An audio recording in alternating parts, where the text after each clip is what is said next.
அன்பானவர்களே, ஆவின் கனியில் கடைசி இச்சை அடக்கம். சரியா? செல்ஃப் கண்ட்ரோல், இச்சை அடக்கம் நமக்கு வேணும். இன்னைக்கு இது இல்லாதனால தான் நிறைய பிரச்சனைகள், போராட்டங்கள், நிறைய பாவத்தில் விழுந்துடுறோம், நிறைய பலவீனத்தில் விழுந்துடுறோம், நிறைய தேவையில்லாத காரியங்களை பார்த்துடுறோம். காரணம் செல்ஃப் கண்ட்ரோல் இல்லாமல் இருக்கிறது.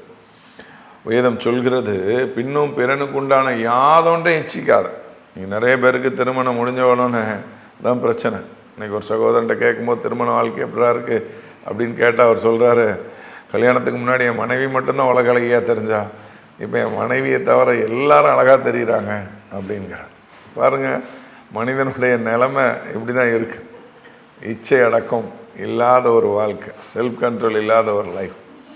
பாருங்கள், ஆண்டவர் சொல்கிற காரியம், யாரையும் இச்சிக்காதீங்க. சிலர் நினைப்பாங்க, அந்த அக்காவுக்கு, சில லேடிஸ் நினைக்கிறாங்க அவளுக்கு நல்ல மாப்பிள்ளை எடுத்த வீட்டுக்காரிக்கு அப்படின்னு நினைப்பாங்க. அவங்க உங்களை பார்த்து நினைப்பாங்க உங்களுக்கு நல்ல மாப்பிள்ளை. இப்படி ஆளால் பார்த்து தனியாக நினச்சிக்க வேண்டியதான். பாருங்கள், அடுத்தவங்க வீட்டையோ காரையோ பங்களாவையோ எதையுமே வச்சுக்காதீங்க. அவன் லோன் போட்டுட்டு லோன் அவைஞ்சிட்ருப்பான், இஎம்ஐ கட்ட முடியாமல் இருப்பான். அவன் கார் வாங்கிட்டானே, பைக் வாங்கிட்டானே, நம்ம வாங்கினோம், வேண்டாம். ஒருவேளை ஆண்டவர் ஒரு செல்ஃப் கண்ட்ரோலை நமக்கு தர இச்சை அடக்கும். ஒரு தம்பி ரொம்ப வருஷத்துக்கு முன்னாடி ஆலோசனை கேட்க வந்திருந்தான். கேட்கும்போது நானே ஒரே இச்சையாக இருக்கிறேன், வாலிப பையன். நானும் உடனே அவனுக்கு எல்லா கவுன்சிலிங் கொடுத்து முடிச்சுட்டு, யார் மேலடா உனக்கு இச்சையாக இருக்குன்னா, அந்த கடைக்கு போனால் வாட்சை பார்த்த உடனே எனக்கு இச்சையாக இருக்குது, வாட்ச் வாங்கணும்.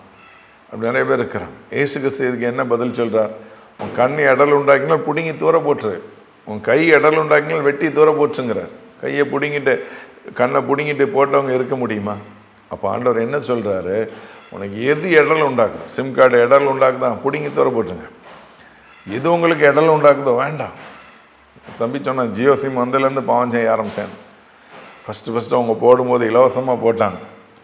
அது இடல் உண்டாக்குனா பிடிங்கி தூர போட்டு, ஜியோ சிம்மோட நரகத்துக்கு போகிறதுக்கு பிஎஸ்என்எல் சிம்மோட பரலோகத்துக்கு வந்துடுது. ஒரு ஆஃபர் இருக்காது.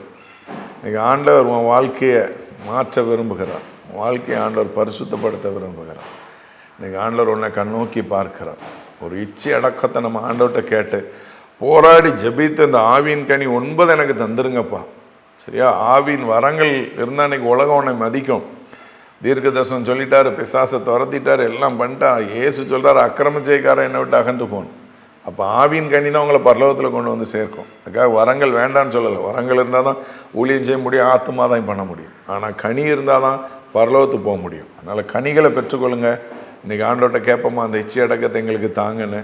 ஒரு நிமிஷம் தலைகளை தாழ்த்தி ஜெபிப்போம். ஆண்டவரை, இந்த நாளில் இந்த செய்தி மூலமாக கர்த்தர் எங்களோடு பேசும்படி ஜெபிக்கிறேன். நான் சுயமாய் ஒன்றும் பேசாதபடி உம்முடைய பிள்ளைகளோடு நீங்கள் பேசும்படி ஜெபிக்கிறேன். கர்த்தாவை சொல்லும் அடியனாகிய நாங்கள் யாவரும் கேட்கிறோம். இயேசுவின் நாமத்தில் ஜெபிக்கிறோம் பிதாவே.